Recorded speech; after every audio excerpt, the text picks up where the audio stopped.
ವಿಷ್ಣುತೀರ್ಥರು ತುಂಬ ಸುಂದರವಾಗಿ ಪ್ರಶ್ನೆಯನ್ನು ಮಾಡಿಕೊಂಡು, ಇಲ್ಲ ನಾವು ಯಜ್ಞ ಮಾಡೋದೇ ಶ್ರೇಷ್ಠ, ಯಜ್ಞದಲ್ಲಿ ದೇವರ ಹೆಸರನ್ನೇ ಹೇಳಿ ಆಹುತಿಯನ್ನು ಕೊಡ್ತೀವಿ, ಕ್ಲೀಂ ಕೃಷ್ಣಾಯ ಸ್ವಾಹ ಕೃಷ್ಣಾಯ ಇದನ್ನಮಮ. ಆದರೆ ಭೋಜನ ಮಾಡಬೇಕಾದ್ರೆ ಪ್ರಾಣಾಯ ಸ್ವಾಹ ಅಪಾನಾಯ ಸ್ವಾಹ ವ್ಯಾನಾಯ ಸ್ವಾಹ ಅಂತ ತಗೊಳ್ತೇವೆ. ಪ್ರಾಣ ಅಪಾನ ವ್ಯಾನ ಉದಾನ ಸಮಾನ ಇದೆಲ್ಲ ಪ್ರಾಣದೇವರು, ದೇವರಕ್ಕಿನ್ನ ಪ್ರಾಣದೇವರು ಸಣ್ಣವನಾದದ್ದರಿಂದ ದೇವರ ಪೂಜೆಯನ್ನು ಮಾಡಬಹುದಾದ ಯಜ್ಞವೇ ಶ್ರೇಷ್ಠ ಅಂತ ಒಂದು ಪೂರ್ವಪಕ್ಷ. ಮತ್ತು ಅವರು ಉತ್ತರ ಕೊಡ್ತಾರೆ, ಪ್ರಾಣ ಅಪಾನ ವ್ಯಾನ ಉದಾನ ಇದೆಲ್ಲ ದೇವರದೇ ಹೆಸರು. ದೇವರದೇ ಹೆಸರಾದರೆ ನಿಯಮೇನ ಪ್ರಾಣ ಅಪಾನ ವ್ಯಾನ ಉದಾನ ಯಾಕೆ? ಪ್ರಾಣಾಯ ಸ್ವಾಹ ಪ್ರಾಣಾಯ ಸ್ವಾಹ ಪ್ರಾಣಾಯ ಸ್ವಾಹ ಅಂತಾನೆ ಅನ್ಬೋದಲ್ಲ. ಇಲ್ಲ, ಪ್ರವೃತ್ತಿ ನಿಮಿತ್ತವಾದ ಬೇರೆ ಬೇರೆ ಅರ್ಥಗಳಿದೆ. ಆದ್ದರಿಂದ ಸರಿ, ಇನ್ನೊಂದು ಆ ಪ್ರಾಣ ಅಪಾನ ವ್ಯಾನವದ ನಾವೇನು ತೊಗೊಳ್ತೀವಲ್ಲ ಅದೊಂದು ತಲೆಯಲ್ಲಿರಬೇಕು. ಪ್ರಾಣನ ಅಂತರ್ಗತನಾದ ಭಗವಂತ, ಪ್ರಾಣನಿಗೂ ಪ್ರಾಣನಾದ ಭಗವಂತ. ಅದು ಪ್ರಾಣಾಹುತಿ ಅಂದರೆ ಪ್ರಾಣನಿಗೂ ತ್ರಾಣವನ್ನು ಕೊಡುವ ಭಗವಂತನದ್ದೇ ಆಹುತಿ ಅಂತ ಉಪನಿಷತ್ತು ಅದನ್ನೇ ಹೇಳುತ್ತೆ. ಪ್ರಕೃತದಲ್ಲಿ ಅದನ್ನು ತಗೊಳ್ಳೋದು ಹೇಗೆ? ತಗೋಬೇಕಾದ್ರೆ ಸ್ವಲ್ಪ ಸೋಂಬೇರಿತನ ಬಿಡಬೇಕು. ಪ್ರಾಣಾಹುತಿಯನ್ನು ತಗೋಬೇಕಾದ್ರೆ ಕೆಲವೊಂದು ಅನ್ನದ ಉಂಡೆ ತೊಗೊಂಡ್ಬಿಡ್ತಾರೆ, ಅದನ್ನೇ ಪ್ರಾಣಾಯ ಸ್ವಾಹ ಪ್ರಾಣಾಯ ಸ್ವಾಹ ವ್ಯಾನಾಯ ಸ್ವಾಹ ಉದಾನಾಯ ಸ್ವಾಹ ಸಮಾನ. ತುಂಬ ತಪ್ಪದು. ಇಷ್ಟೇ ಅನ್ನವನ್ನು ಅದು ಒಂದೊಂದು ಬೆರಳಿಂದ ಪ್ರಾಣಾಯ ಸ್ವಾಹ ಅಂತ ತಗೊಳ್ಬೇಕಾದ್ರೆ ಪೂರ್ವ ದಿಕ್ಕಿನಲ್ಲಿ ಇರುವ ಅನ್ನವನ್ನು, ಪ್ರಾಯ ಪೂರ್ವಕ್ಕೆ ಊಟಕ್ಕೆ ಕೂತ್ರೆ ತುಂಬ ಒಳ್ಳೆಯದು. ಪೂರ್ವ, ದಕ್ಷಿಣ, ಪಶ್ಚಿಮ, ಉತ್ತರ, ಮಧ್ಯ ಹೀಗೆ ನಾವು ಆಹುತಿಯನ್ನು ತಗೋಬೇಕಂತ. ಪೂರ್ವಾಭಿಮುಖವಾಗಿ ಊಟಕ್ಕೆ ಕೂತರೆ ಕನ್ಫ್ಯೂಸ್ ಕಮ್ಮಿ. ಮೊದಲು ಪೂರ್ವದಲ್ಲಿ ಅನ್ನದ ಒಂದಿಷ್ಟು ರಾಶಿ ಇದೆ, ಹಾಕಿದ್ದಾರೆ. ಪೂರ್ವದಲ್ಲಿರುವ ಅನ್ನವನ್ನು ಇಷ್ಟು ತಗೊಳ್ಳಬೇಕು. ಅದು ಬೆರಳು ಯಾವುದು? ವಿಜಯದಾಸರ ಅಂತಾರೆ. ಆರಂಭದಲ್ಲಿ ತೊಕ್ಕೋ ಅಂಗುಷ್ಟ. ಅಂಗುಷ್ಟ ಅಂದರೆ ಹೆಬ್ಬೆರಳು. ಹೆಬ್ಬೆರಳು ಎಲ್ಲದಕ್ಕೂ ಕಾಮನ್ ಅದು ಹೆಬ್ಬೆಟ್ಟು. ಆಮೇಲೆ ತರ್ಜನಿ, ಇದಕ್ಕೆ ತರ್ಜನಿ ಅಂತ ಕರೀತಾರೆ. ದಿನ ನಾವು ಹೇಳ್ತೀವಿ, ಸ್ವಲ್ಪ ಗಮನ ಕೊಟ್ಟರೆ ಗಾಯತ್ರಿ ಮಂತ್ರ ಜಪ ಮಾಡಬೇಕಾದ್ರೆ ಮೊದಲು ನ್ಯಾಸವನ್ನು ಮಾಡ್ತೀವಲ್ಲ, ತತ್ಸವಿತು ಅಂಗುಷ್ಟಕಾಭ್ಯಾಂ ನಮಃ ವರೇಣ್ಯಂ ತರ್ಜಿನೀಭ್ಯಾಂ ನಮಃ. ಇದು ಮಧ್ಯಮ ಬೆರಳು, ಅನಾಮಿಕ, ಆಮೇಲೆ ಕನಿಷ್ಠಕ. ಹೀಗೆ ಮೊದಲನೇ ತುತ್ತನ್ನು, ಮೊದಲನೇ ಪ್ರಾಣಾಹುತಿಯನ್ನು ಓಂ ಪ್ರಾಣಾಯ ಸ್ವಾಹ ಅಂತ ತೆಗೆದುಕೊಳ್ಳಬೇಕಾದರೆ ಈ ಮೂರು ಬೆರಳಂತ. ಇದು ವಿಜಯರಾಯರು ಹೇಳೋದು. ಉಪನಿಷತ್ತಲ್ಲಿ ಹೇಳಿದ್ದೆ, ಅಂಗುಷ್ಟ, ತರ್ಜಿನಿ, ಮಧ್ಯಮ ಮೂರು ಬೆರಳಿಂದ ಪೂರ್ವದಲ್ಲಿರುವ ಅನ್ನವನ್ನು ತುಟಿಗೆ ತಗಲಿಸಿಕೊಳ್ಳದೆ ಹಲ್ಲಿಂದ ಅಗೀದೆ ನಾಲಿಗೆಯಲ್ಲಿ ಹಾಕ್ಕೋಬೇಕಂತೆ ಅದನ್ನು, ಪ್ರಾಣಾಯ ಸ್ವಾಹ. ಆಮೇಲೆ ದಕ್ಷಿಣಕ್ಕೆ ಬರಬೇಕು. ದಕ್ಷಿಣದಲ್ಲಿರುವ ಅನ್ನದ ಅಗಳನ್ನು ಅದೇನಿಲ್ಲ, ಇದನ್ನು ಬಿಡೋದು, ಇದನ್ನು ಹಿಡ್ಕೊಂಬೋದು. ಹೆಬ್ಬೆಟ್ಟಿನ ಪಕ್ಕ ಇದ್ದ ಬೆರಳನ್ನು ಬಿಡೋದು, ಬೆರಳನ್ನು ಬಿಟ್ಟು ಮುಂದಿನ ಬೆರಳನ್ನು ಮಧ್ಯಮ, ಆ ನಂತರದಲ್ಲಿ ಈ ಮೂರು ಬೆರಳಿಂದ ಅಪಾನಾಯ ಸ್ವಾಹ. ನಂತರದಲ್ಲಿ ಪಶ್ಚಿಮದಲ್ಲಿರುವ ಅನ್ನವನ್ನು ಈ ಬೆರಳು ಬಿಡೋದು, ಈ ಮೂರರಿಂದ ಹೀಗೆ ತಗೊಳ್ಳೋದು. ಕಡೆಯಲ್ಲಿ ಇಲ್ಲಿ ಈ ಪುಸ್ತಕದಲ್ಲಿ ಒಂದು ವಿಜಯದಾಸರು ಹೇಳಿರೋದು, ನಾನು ನೋಡಿದ್ದು ಇನ್ನೊಂದು ಪುಸ್ತಕದಲ್ಲಿ ಈ ಮೂರು ಬೆರಳು ಅಂತ, ಇಲ್ಲಿ ಎರಡೇ ಹೇಳಿದ್ದಾರೆ. ಈ ಪುಸ್ತಕದ ಪ್ರಿಂಟು ಅದನ್ನು ನೋಡಬೇಕು ಅದೊಂದು. ಅಂದರೆ ನನಗೆ ಕೊಟ್ಟಿರುವ ಈ ಪ್ರತಿಯಲ್ಲಿ ಪಶ್ಚಿಮದಲ್ಲಿರುವ ಅನ್ನವನ್ನು ತಗೋಬೇಕಾದ್ರೆ ಪೂರ್ವದ್ದು ಈ ಮೂರು ಬೆರಳು, ಪ್ರಾಣಾಯ ಸ್ವಾಹ, ಅಪಾನಾಯ ಸ್ವಾಹ, ವ್ಯಾನಾಯ ಸ್ವಾಹ ಹೀಗೆ. ಆದರೆ ಇದೆರಡೇ ಸಾಕು ಅಂತಾರೆ, ವ್ಯಾನಾಯ ಸ್ವಾಹ. ಮತ್ತು ಉದಾನಾಯ ಸ್ವಾಹ ಅನ್ನೋದು ಬೇಕಾದ್ರೆ ಈ ಮೂರು ಬೆರಳು. ಇದೊಂದು ಸ್ವಲ್ಪ ಕಷ್ಟ, ಆದರೆ ಒಂದೊಂದೇ ಬಿಟ್ಕೊಂಡು ಹೋಗೋದು. ಪ್ರಾಣಾಯ ಸ್ವಾಹ, ಅಪಾನಾಯ ಸ್ವಾಹ, ಆಮೇಲೆ ವ್ಯಾನಾಯ ಸ್ವಾಹ, ಉದಾನಾಯ ಸ್ವಾಹ, ಕಡೆಗೆ 5 ಬೆರಳನ್ನು ಸೇರಿ ಸಮಾನಾಯ ಸ್ವಾಹ ಅಂತ ಅದನ್ನು ಸ್ವೀಕಾರ ಮಾಡೋದು. ಇನ್ನೊಂದು ಬ್ರಹ್ಮಣೇ ನಮಃ ಅಥವಾ ಬ್ರಹ್ಮಣೇ ಸ್ವಾಹ ಅನ್ನುವುದರ ಬಗ್ಗೆ ಇಲ್ಲಿ ವಿಜಯದಾಸರು ಉಲ್ಲೇಖ ಮಾಡಿಲ್ಲ. ಈ ಪ್ರಾಣಾಗ್ನಿಹೋತ್ರ ಸುಳಾದಿಯಲ್ಲಿ ಅದರ ಉಲ್ಲೇಖವನ್ನು ಮಾಡಿಲ್ಲ. ಧೀರ ದಕ್ಷಿಣ ದಿಕ್ಕಿನಲ್ಲಿ ಗ್ರಾಖ್ಯಾವೋ ಮೀರಾದಲೆ ಅನಾಮಿಕ ಅಂಗೂಟದಿಂದ ನೀರೇಶ ದೇವನ್ನ ದಿಕ್ಕಿಲಿ. ನೀರೇಶ ಅಂದರೆ ವರುಣದೇವರು, ವರುಣದೇವರ ದಿಕ್ಕು ಅಂದರೆ ಪಶ್ಚಿಮ ದಿಕ್ಕಿನಲ್ಲಿದ್ದ ಅನ್ನವನ್ನು ತಗೊಳ್ಳೋದು. ಕಡೆಗೆ ಮಾರುತ ಇವರು ಊರ್ಧ್ವ ಭಾಗದ ಮಧ್ಯದಲ್ಲಿರುವ ಅನ್ನವನ್ನು ಸಮಾನಾಯ ಸ್ವಾಹ ಅಂತ 5 ಬೆರಳಿಂದ ತಗೊಳ್ಳೋದು. ಇದು ಊಟಕ್ಕೆ ಕೂತಾಯಿತು. ಇದಾದ ಮೇಲೆ ನಾವು ನೀರನ್ನು ತೆಗೆದುಕೊಂಡು ಕಣ್ಣಿಗೆ ಹಚ್ಕೊಳ್ತೇವೆ. ಹೀಗಿಟ್ಟಿರ್ತೀವಿ, ಬೆರಳು ಕಣ್ಣಿಗೆ ಹಚ್ಕೊಳ್ತೇವೆ. ಯಾಕೆ? ಇಲ್ಲ ಮುಸರೆ ಆಗಿತ್ತು ತೊಳ್ಕೋಬೇಕು. ಮುಸರೆ ಆಗಿತ್ತು ತೊಳ್ಕೊಂಡ್ರಿ, ಕಣ್ಣಿಗೆ ಯಾಕೆ ಹಚ್ಕೋಬೇಕು? ಏನಾದರೂ ಒಂದು ಕಾರಣ ಇರಬೇಕಲ್ಲ.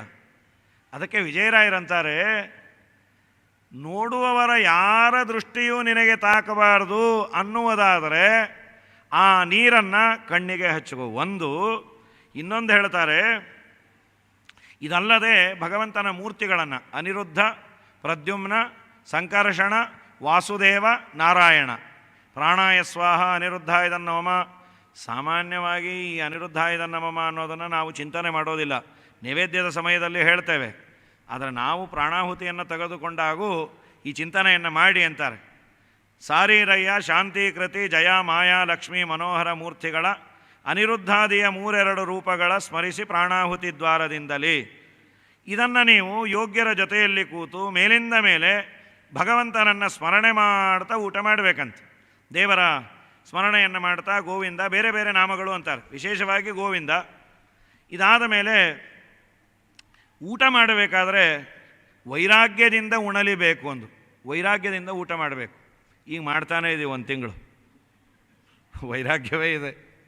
ಯಾವುದು ತಿಂದರೂ ಒಂದೇ ಥರ ಇರುತ್ತೆ. ಅದಲ್ಲ, ಅದು ಸರಿ ಇಲ್ಲ, ಇದು ಸರಿ ಇಲ್ಲ, ಉಪ್ಪು ಜಾಸ್ತಿ, ಹುಳಿ ಜಾಸ್ತಿ. ಮೊನ್ನೆ ಅವ್ರ ಮನೇಲಿ ಮಾಡಿದ್ರು ಗೊಜ್ಜು ಅಂಥೇಳಿ ಬರೀ ಇದೆ. ಊಟದ ತುಂಬ ಇನ್ನೊಂದು ಮನೆಯನ್ನು ಹೊಗಳೋದು, ಮನೆಯವರನ್ನು ಬೈಯೋದು. ಮನೆಯವರಂತ ನಾಳೆಯಿಂದ ನೀವೇ ಮಾಡಿರಿ ಅಂತ. ಅದೇ ಅಂದ್ಕೊಂಡು ಏನೇ ಅಂದ ಅವನು. ಹಾಗಾಗಿ ಅದೆಲ್ಲ ಅಲ್ಲ, ವೈರಾಗ್ಯದಿಂದ. ಯಾಕೆಂದರೆ ವಿಜಯರಾಯರಂತಾರೆ, ಶರೀರ ಬಲು ಸ್ಥೂಲವಾಗಬೇಕೆಂದು ಆಹಾರ ಮೆಲ್ಲದಿರು. ದಪ್ಪ ಆಗಲಿಕ್ಕೆ ಆಹಾರ ತಿನ್ನಬೇಡ, ಬದುಕಲಿಕ್ಕಾಗಿ ಆಹಾರ ತಿನ್ನು. ಬದುಕೋದು ಯಾಕೆ? ಸಾಧನೆಗಾಗಿ. ಇದೊಂದು ವೈಷ್ಣವ ಶರೀರ, ಇದು ಬರೋದು ಅಪರೂಪ. ಬಂದಾಗ ಸಾಧನೆಗಾಗಿ ಬಳಸ್ಕೋಬೇಕು, ಅದಕ್ಕೆ ಆಹಾರ ಬೇಕು ಅಂತ ದೇವರಿಗೆ ನಿವೇದಿತವಾದ ಅನ್ನ ಆಹಾರವನ್ನು ಆದಷ್ಟು ಮಿತವಾಗಿ ಹಿತವಾಗಿ ತಿನ್ನು. ಸಿಕ್ಕಾಪಟ್ಟೆ ತಿಂದ್ವಿ ಅಂದರೆ ಮುಂದಿಂದು ನಿದ್ದೇನೆ. ಕೆಲವರು ಆ ಎಲೆ ಹತ್ರನೇ ಮಲ್ಕೋತಾರೆ, ಕೆಲವರು ರೂಮ್ವರೆಗೂ ಹೋಗ್ತಾರೆ. ಇಷ್ಟೇ ವ್ಯತ್ಯಾಸ.